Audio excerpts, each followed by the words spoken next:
Reminder na sad mga katulit sa magpahimo gyud og account sa Pag-ibig niya. Gmail yung igamit, bago nga Gmail. Ay kalimot nga ilagin na sa inyong cellphone ang kanang Gmail nga inyong gipahimo. Okay, once na dili na siya malagin ang kanang nga Gmail inyong gipahimo nga bag-o, kuha na po na siya, ma-inactive.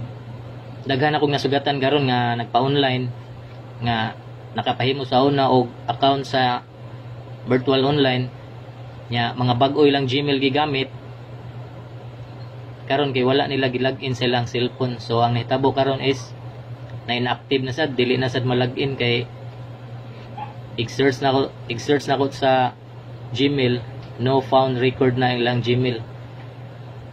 Mao na siya hinungdan nga ma-inactive siya kay tungod wala gi-login sa inyong cellphone. Dapat inyo nang i-login na kanang nasa inyong cellphone, gabantay mo ng Gmail niyo. Diba na po na Gmail diha daan. So i-add another Gmail na siya. Add account na siya. Okay, magsige mo pahimog Gmail niya. Dili nyo i-login sa inyong cellphone, ma-inactive ni siya. So for example, may inyong gigamit diri sa pagpa-online sa Pag-ibig, bago nga Gmail. Inactive na, dili na malagin. So maadto na pud mo balik sa Pag-ibig, hassle na pud. Inyo na pud ipa-deactivate. So mahasol na pud mo labi na sa trabaho. Absent na sad. So hassle siya. So mao lang ako ang i-advise ninyo nga magpahimo gyud og account sa virtual online sa Pag-ibig nya. Gmail yung gigamit nga bag-o or nagpahimo mo new account nga Gmail.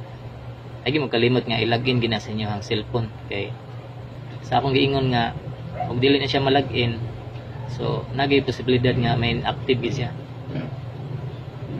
Gawas lang atong nay mga Gmail daan nga nasa cellphone niya may gigamit sa ilahang pagpa-register sa Pag-ibig sa virtual online. Kay karon uso na yung online karon. So gawas lang atong mga Gmail gigamit nga naa sa cellphone. Wag ito problema kay active naman daan to ilahang Gmail kay nakalagin man permis sa ilahang cellphone. Wag ito sila problema. Sa katulang mga kuan nga nagpahimo og bag-ong account nga Gmail niya may gigamit sa inyo hang pagpa-online, ay mo kalimot nga i-login gina siya.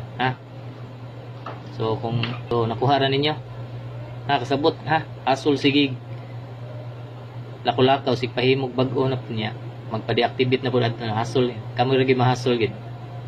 So mao lang ako i-advise ninyo nga i-login lang gina sa inyong cellphone.